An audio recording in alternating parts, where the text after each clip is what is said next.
Hello, hello, hello, beautiful people. I hope all is well. I hope all is well. We are going to jump right into our weekly live Q&A.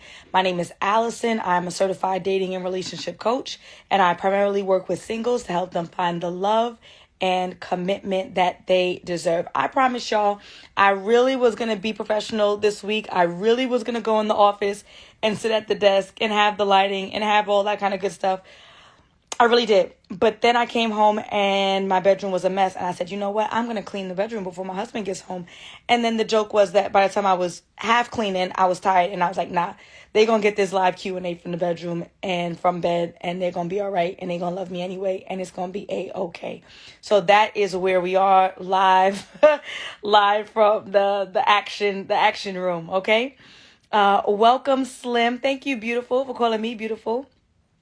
Hello, Joy Y. Gomez. Welcome. Thank you and welcome. Get Fit with Tiff. How are you? Yeah, is it G? G for Jen. Welcome. Oh, okay. That makes sense. G for Jen. Welcome, T. Chanel. Miss Kelly. Thank you for joining. Please go ahead and share this live with anyone who you think can benefit from some valuable yet entertaining conversation about dating and relationships. So, how does this whole thing work? Every week in my stories, every Tuesday in my stories, I post the same question. It looks just like this. Oh, well, it doesn't look just like that because it just disappeared. Great. Where is it? Oh, here it is. I try to do a good job of holding this. This is why I need to be in the office, but I don't be. This same story every week on Tuesday. That is where you drop your questions. And then that is how I answer your questions. Unfortunately, I do not have time to take questions during the live. So that is why it is important that you drop the questions from Tuesday to Wednesday. It is up from 5 p.m. on Tuesday to 5 p.m. on Wednesday every single week without falter. Okay. If you text the word align to 888-900, I think that's supposed to be, gosh, I think I got the number wrong. 3447. And can someone check for me? You can look at my bio if you know my number, or look in your text message. I just text you. Let me know what the heck the number is. Since they changed my number from the short code, I don't know what it is these days. But anywho, let us jump in because we have 35 minutes together, and then I have a group session that starts at 6 p.m. Eastern. So I want to make sure that I address as many questions as possible. If you are new, please let us know who you are and where you are from. Oh, all right. So I did get it right. 888-900-900-3337. Good. Okay, I got it right. If you are new, please let us know who you are so that I can welcome you and the community can welcome you to the land of love. Let us know who you are. Let us know who you are. Let us know who you are. All right, beautiful people. Let us get into these questions. Hello, Simone from New York. Welcome. Where in New York, girl? You gotta tell us where in New York. You can't just say New York. You know, people from New York City, we think that we different. All right, let us jump in. So, first question. What are the obligations of a lady to her baby daddy's family? Oh, another Alison. Hi, Alison from Alabama. I've never seen Alison spelled like that. Okay. What are the obligations of a lady to her baby daddy's family? Okay. Welcome, Jillian from Brooklyn. I'm not really exactly sure what we're asking here. I'll be honest with you.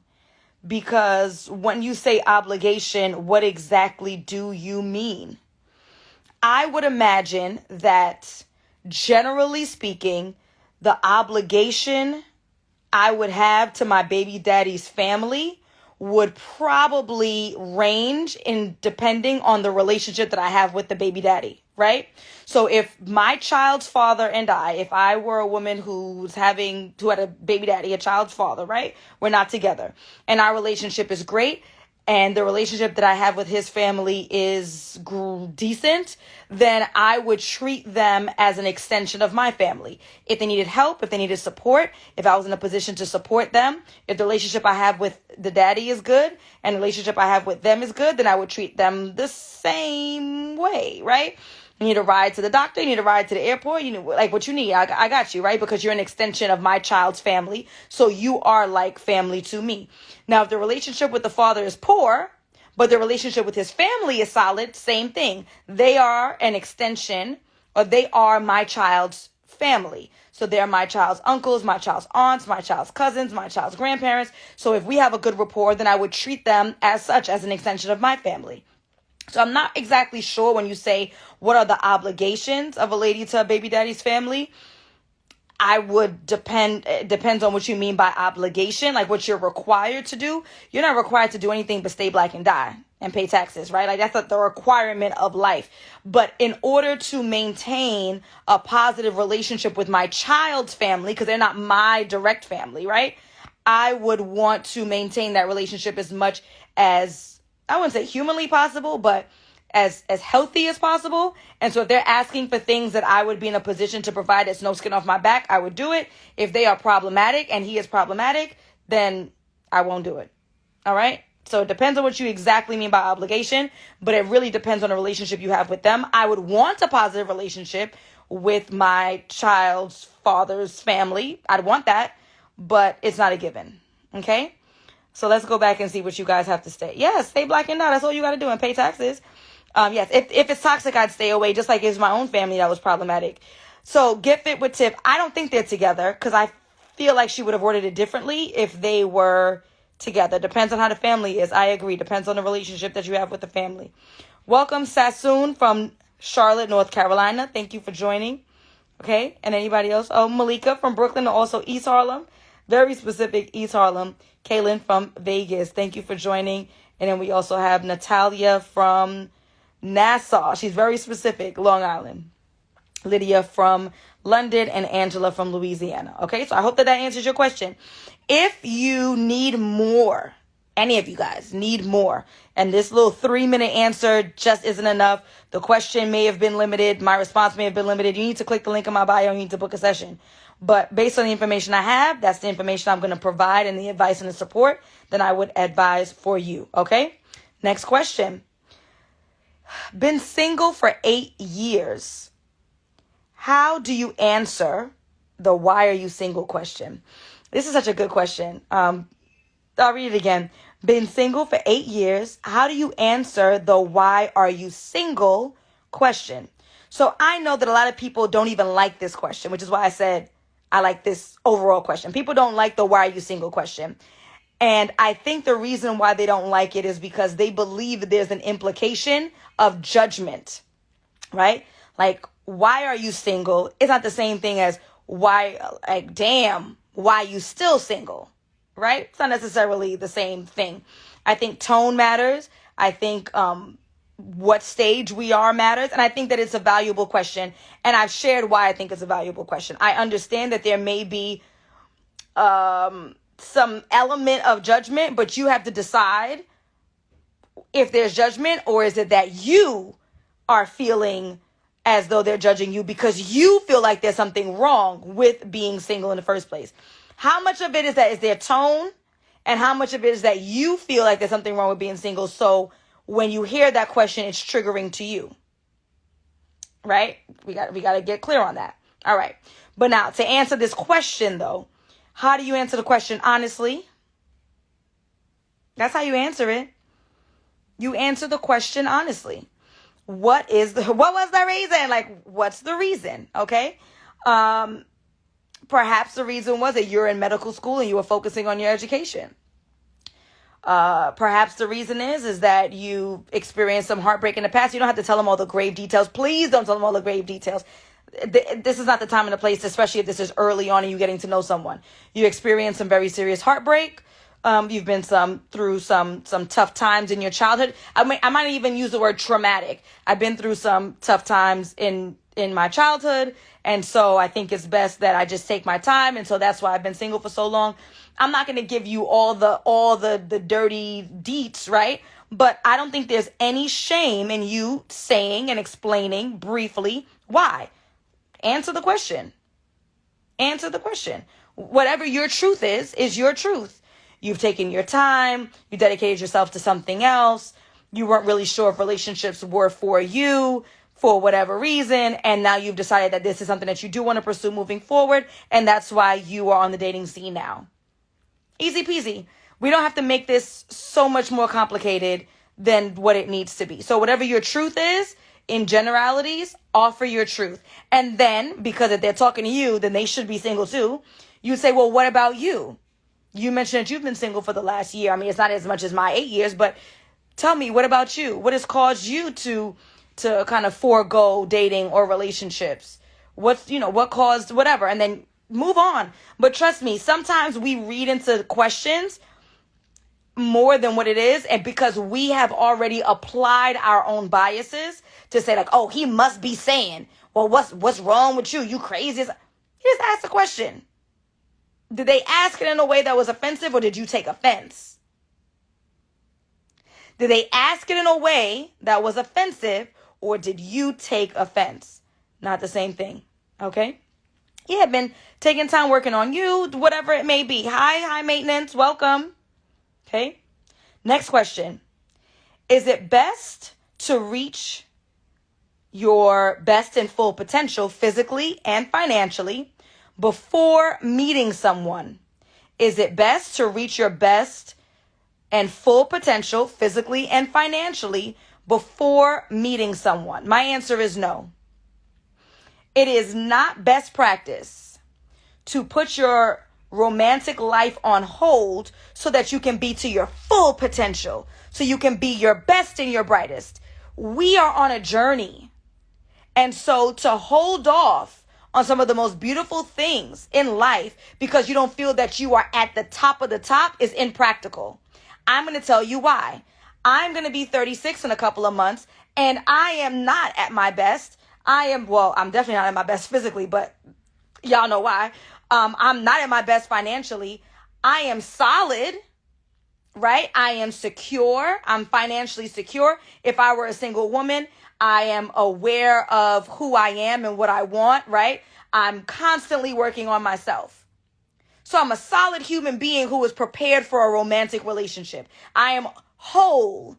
Now that wholeness can still get some more shine on top, right? Which is the becoming better physically by working out, exercise, and not right now. I just had 2 slices of pizza, but you get what I'm saying, right? Like the work doesn't end. We should be constantly working towards becoming a better person of our, we should be constantly working towards becoming better versions of ourselves, and we will probably die still not reaching our fullest potential. That is not a reason to not date because you feel like you're not your fullest, because you probably will never be. I'm not trying to be a negative Nancy. I'm just saying, right? In the same breath, I had to take a breath.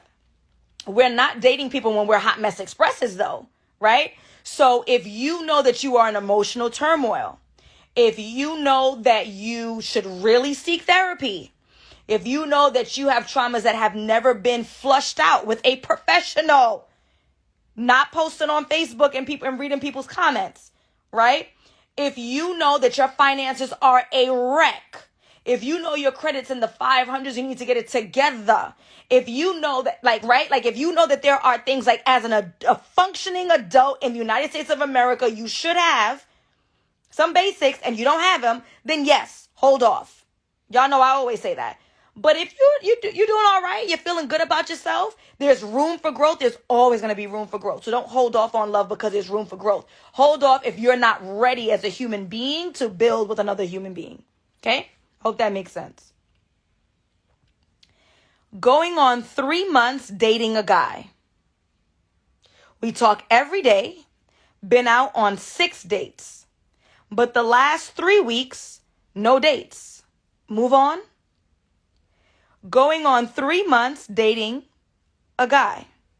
We talk every day, been on 6 dates, but the last 3 weeks, no dates. Do we move on? Did you ask why? I need y'all to be more communicative, y'all. If that is the word of the day, communicative. Y'all been talking for 3 months or dating for 3 months. Y'all only went out 6 times. Is there a reason why? Like, forget about the last 3 weeks, but 6 dates in 3 months does seem like it's lacking to me. Was there a good reason? And if there is a good reason for those limited amount of dates then is there a good reason for the limited amount of dates now? I'm asking, is he working on a really big project? Is he seeing other people? XOXO Thai Baby says, which he has a right to because y'all are not exclusive as it seems. I'm going by dating as the way that I define it, which is that we're seeing other people. We ask, why? Yes, she should be seeing other people if they're not exclusively dating or exclusively, they're not together. They're not man and girlfriend, boyfriend, whatever. Ask, y'all. Ask. Hey, boo. It's been a minute. Haven't seen your cute face. You could be nice, be a little flirtatious. Haven't seen your handsome face. What's going on? Ask. Okay? Now, she said they've been talking every day. I assume that talking conversation has been happening through those 3 weeks. So I'm going to imagine that he didn't ghost her, right? I'm not going to automatically move on. I'm going to ask. And if he says, oh, you know what? I'm so sorry because the word of the day is communication. I should have communicated with you. I'm studying for the lieutenant exam. I'm so overwhelmed. I'm studying for my NCLAT. I think that's what the nurses take. I'm so overwhelmed. I didn't get a chance to tell you that my brother, whatever, right? Ask and take their word for it. If the last 3 months you've had reason to take their word for it, see what's a reasonable amount of time for them to get their life back on track and continue dating them as you should be dating other people. Now, if their reason is foolishness, it's unreasonable, and you're not satisfied, then you don't continue. Okay? So let's see what Kiba says. Kiba says, it's going to tell you everything you need to know. Oh, wait, I think I got to go back. Kiba might have said something before. It's either he's really busy or he's seeing others, which he has a right to do, Kiba, or he's not that interested. It's going to tell you what you need to know. Ask, okay? Maybe he's dating somebody else. Absolutely, it could be, right? And which is okay. He has a right to if they're not exclusive, as she should be, which is why I keep telling you guys about multi-dating. And the women say, I don't want to do that. And then some men say, because we don't put this on everybody, I should say some women too, but the majority of the women I talk to and some of the men I talk to, oh, well, the women shouldn't be doing that. Shush. Okay? You do not put all your eggs in one basket. And as long as this person is not committed to you exclusively, you absolutely should be seeing other people. It does not mean that you're sleeping with all of them. You can sleep with all of them if you want to because you're grown. But it doesn't mean you have to or you should. But this is why you don't put all your eggs in one basket, so that when he's not putting all his eggs in one basket, as he should, then you're not hurt and feeling as though you wasted all your time. Okay? Let's move on, beautiful people. Actually, let's take a commercial break. I want to thank those who have purchased a badge. High maintenance. Thank you. Fina Mina. Did I get that right? Thank you for purchasing a badge. Why is this hard for me today? Carla SJ25. I think I got that right. Alex, thank you for purchasing a badge. Miss Jen, epitome of class. Jay Howe, Japa Black, and Malika. Y'all are the bestest. Okay? Let's move on. Majority of my family is abusive. I've had to cut them off. Can I still find love? Majority of my family is abusive. I've had to cut them off. Can I still find love? What I want to know, Sunshine, is why did you equate the relationship that you've had with your family to your ability or your inability to find a relationship? Why have you equated the poor relationship that you've had with your family with your ability or your inability to find love? One does not dictate the other. It's funny, I was just talking to a math teacher and I was telling him math was never my strong suit, but I remember the easiest and best part of math that I liked was you guys remember logic, the truth table, the if-then statements, I think it was like P and Q, and you had the right, and the NEA, whatever thing. So it was like, if it is raining, I will wear my boots. I did not wear my boots, so it's not raining. Please tell me y'all know what the hell I'm talking about. Do not do this to me. Okay? That was logic and reason was the best part. Like, that was what I got and I appreciated. This does not work in the truth table. If my family and I are on the outs, I will not find love. That's not true. Like, it's just not true. It does not work. It's not. Yes, good. Y'all remember. Thank God. Right? It is. I have a family that sucks balls. And that is not going to impact my ability. Tiffany, do not do that to me. Talking about you don't remember. Everybody else remembers in the comments. Don't play me. Just because you have a poor relationship with your family does not mean that you are destined to replicate that type of family or that you can't find a healthy relationship. I do understand how your negative relationships with family can negatively impact the way that you love and treat others. Yes, there may be a relationship, but it's not an automatic thing. What I would say, the real Monet the Dreamer. Yes, you can find love if your family has brainwashed you to think otherwise. That is false. That's why you cut them off, right? Cut them off. What I would recommend that you do is that you should absolutely, if you haven't done so already, go to therapy. Start to work out some of those traumas and abuses that you've been through with your family so that you can build your confidence about yourself and that you don't begin to, or continue to beat yourself up to believe that you are not worthy of things because of the way that they treated you or mistreated you. What you're not going to do is you're not going to cut your family off, but then allow them to still linger in your mind and your heart to make you feel as though you can't be successful. You cannot let them win. You cannot let them win. You cannot let them win. But do not believe just because you come from a family that wasn't loving, who wasn't affectionate, who wasn't supportive, then that means that you won't be able to find a loving and affectionate and supportive relationship. That's absolutely not true. But it can complicate things. And so I highly recommend that you seek therapy. There is no shame in going to therapy, y'all. There is no shame. Eat Clean with Charlene says she's been going since 2015. There's no shame. This is how we work out our issues. They have the techniques, not me. I am a coach. There's a big difference. A coach is going to take you from where you are to where you want to be. A coach doesn't go in the past. You need somebody who's going to go and work through those issues in the past. And y'all know I always talk about my favorite coach. Sorry, I'm my favorite coach. My favorite therapist, I am Taylor Chandler. Okay, so somebody put in the comments if you could do me a favor at I am Taylor Chandler. Okay, can somebody answer Tiana's question, please? Appreciate you. All right. So, what are your thoughts on dating men who are in the midst of a fairly civil divorce? Separated 1 year ago. What are your thoughts on dating men who are in the midst of a fairly civil divorce, kind of civil, separated 1 year ago? Thank you, Miss January Capricorn. Thank you, Monet. What are your thoughts on dating men who are in the midst of a fairly civil divorce? No. No. No. I am not a proponent in dating people who are married. And I know that you put this so nicely, right? In the midst of a fairly civil divorce, aka married. And if someone is still legally married, they are not for me. It is for the courts to sort those things out. And then once the decree is available and I can see it and I can probably even search it online to confirm that it's real. No. No. I don't care if the soon-to-be ex-wife, aka wife, lives on the other side of the country. I'm not dibbling dabbling in that kind of mess. It's too messy. It's too problematic.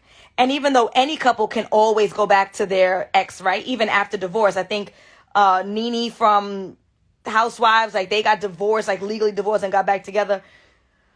It's too raw. It's too incomplete. And I do not want to set myself up, if it were me, set myself up for that kind of failure. Okay? These married men be out of control in 2022. Yeah, I mean, he may be telling the truth. It may legitimately be in the courts. The lawyers are involved. He may be not involved with this woman at all. We're not going to be presumptuous here, right? However, as Joy just said, it's a no for me. Where is a good place to meet women? Because I don't go to clubs. Oh, see, Tyrone said he learned the hard way. And Tyrone's talking about a woman, a wife. Okay? So it's not a one-way street. And it doesn't mean that people are lying, but it's just not a mess I'm going to sign myself up for. Where is a good place to meet women? Because I don't do clubs. We have 119 people on the live right now. 4 of them are men. So I am going to ask you all to write in the comments and answer this question for this gentleman. He said, and the gentlemen who are on here too, please help him out before I answer. Where is a good place to meet women? Because I don't go to clubs. Tyrone says, Walmart. Miss January Capricorn, that's what I was going to say, girl. You got to hold on to that, okay? Are we going to hold on to that answer? Where's a good place to meet the women? That's what he wants to know. See? Y'all still talking about the previous question. And Flo Rida. Flo Rida said dating apps. We have Nora said Barnes and Noble. Thank God you said Noble. Because people be putting the S on it. It does not exist. We have the gym, church, dating apps. Malika Fantab says go to places you like to go to where people have similar interests as you. Yes, that is another answer that I was going to say. We have the mall, the park, the grocery store, shopping, bookstores, plant shops. I'm in Target every day. Hinge is great for meeting women and to set your preferences. At the gym, Whole Foods, right? Go to the places that you like to frequent. Because by default, the people that are there, both men and women, but in your particular case, you're looking for a woman, is going to have at least that interest. If you like to go to the gym, then at minimum, the women that you meet there will have one thing in common with you, is that they are invested in their health, right? So that's a point of conversation, okay? The grocery stores where it's at, people go, you're going too fast. Happy hour. So not necessarily going to the club, but going to happy hour. That's an after work spot. So you know that this woman is probably a working woman, right? People are usually in a great mood at happy hour. Social outings with friends. So we're talking about the game nights. We're talking about somebody else's family reunion, right? A nice lounge. Rockin' with E. So I'm going to say this. ROCKIN_with_E says jump in. She said for you to jump in her DMs. Okay. Charlene says, funny you should mention it. I'm in Target now, sipping my Starbucks before going to the gym. I met a great guy at the gym 2 weeks ago. Chilling at brunch. Recommendations from friends. This comes from a fellow gentleman. Okay. So we're going to keep moving. But the number one answer is go to the places that you like to frequent. Number 2 is going to be dating apps. Watch my videos on how to create a solid dating profile. Number 3 is going to be click the link in my bio and buy the Dating 101 Masterclass. It's 3 hours, $37. Boom. Okay, how much time? Oh, Sugarfoot. I got 9 minutes and 5 questions. All right, let's see what we could do. Should I stop dealing with them if they date multiple people? No. Should I stop dealing with them if they are dating multiple people? I shouldn't have said no so quickly. Was that made clear that that was the arrangement the two of you had? So, are you under the impression that you're exclusive? And let me not say under the impression. Erase that. Fast forward that. Delete that. Right? Did you say, and did he say that you're seeing each other exclusive? Not impression, because women, y'all my people, obviously, right? But we be coming up with impressions based on nothing. Did he say with his mouth, did you say with your mouth, we are exclusive? If you said, you are my man, I am your girl, and he said, yes, that is the truth, and he's seeing multiple people, then yes, because he's cheating. That's not dating multiple people. That's cheating on you, right? So, of course, let me not say of course, for me, para mí, you cheating on me, that's not going to work, right? But if there was never an established relationship between both parties, which is why I keep telling women that we need to make it clear. And then you see sometimes some gentlemen will push back, oh no, y'all being too, because if you don't make it clear, then 6 months from now, a year from now, 2 years from now, you say something like, where have you been? Or what time you coming home? And they're going to say, you not my girl. Nope, I'm not playing them games. I'm not being presumptuous. I'm going to ask very clearly remember we said today's word is communication. I'm not playing games. What are we? Where are we going? What's your intention? This is my intention. This is what I would like for my life. Is this what you want for your life? I'm not playing with y'all. Now, of course, you're not going to say, I'm not playing with you. You're going to say, hey, babe, We've been seeing each other for a few months now. I really enjoy your company, and I'd like to know what your intention is because I'd like to be exclusive. I didn't put a gun to anybody's head. I didn't become masculine and aggressive. But what's not going to happen is that we're going to continue to play house and function like we're in a relationship when we're not. And then when it's time for me to tap into what I think are the benefits of being in a relationship, and when I try to tap in, you're going to play me and say, well, you not my girl anyway.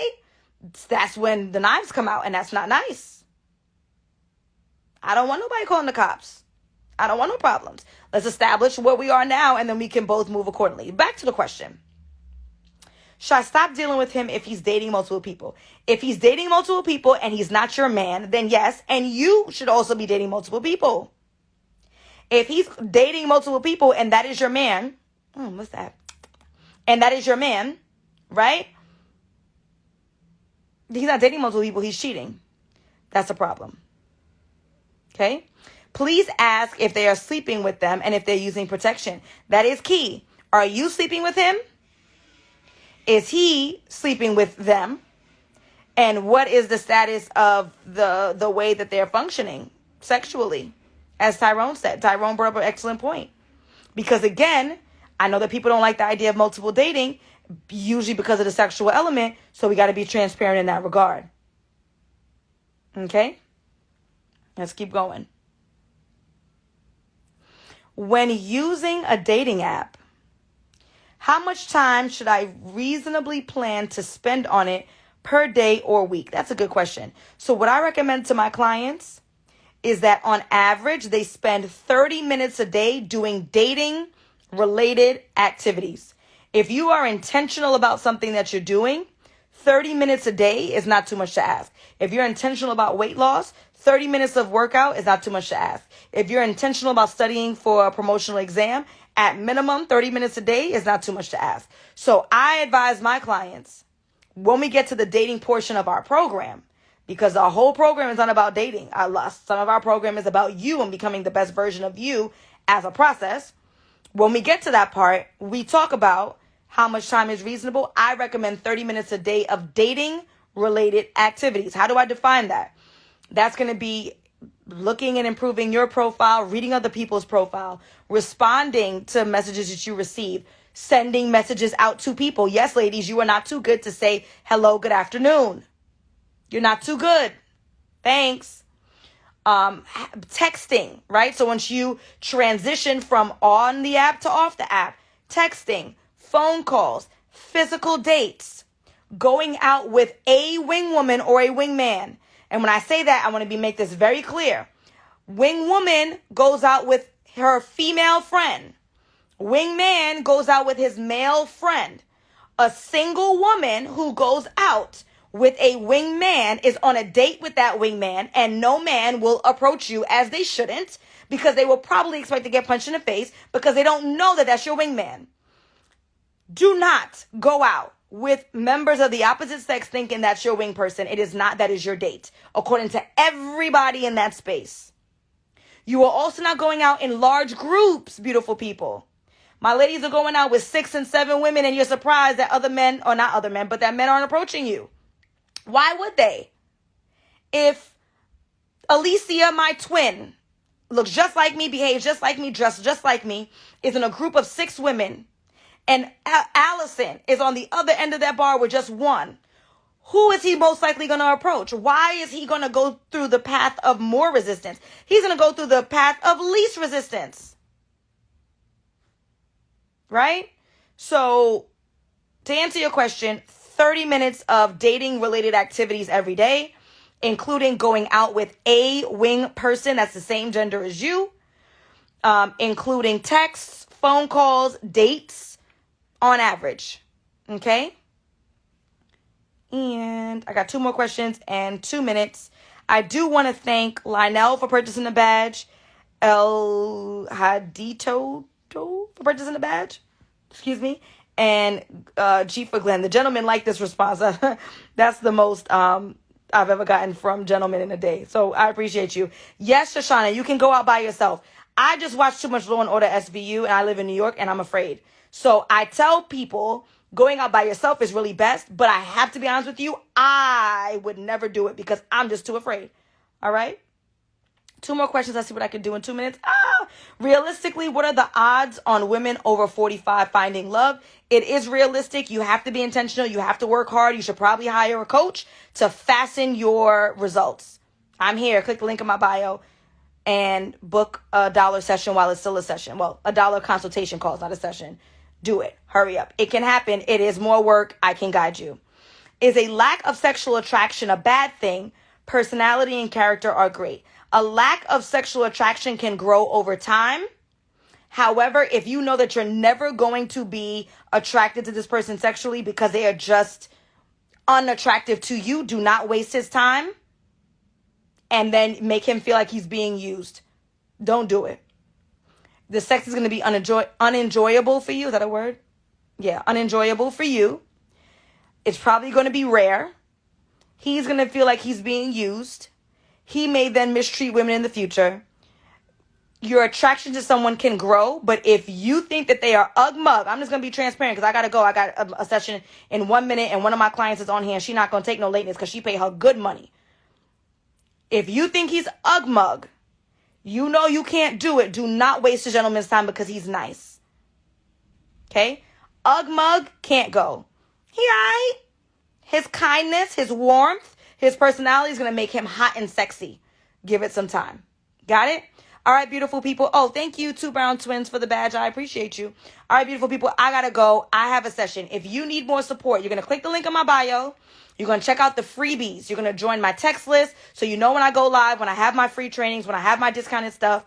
You are going to check out my freebies. You're going to look at the free trainings and the ebooks. And after you've done the free and it helped a little bit but not enough, then it's time for you to invest in yourself and your future. Stop being cheap. Stop wasting your time. Find someone, if it's not me, it's okay, who can help you get the results that you want. And especially you, ma'am. I'm going to DM you talking about, can women over 45 find love? Yes. But you got to work for it. All right, beautiful people. Have a nice day. Bye.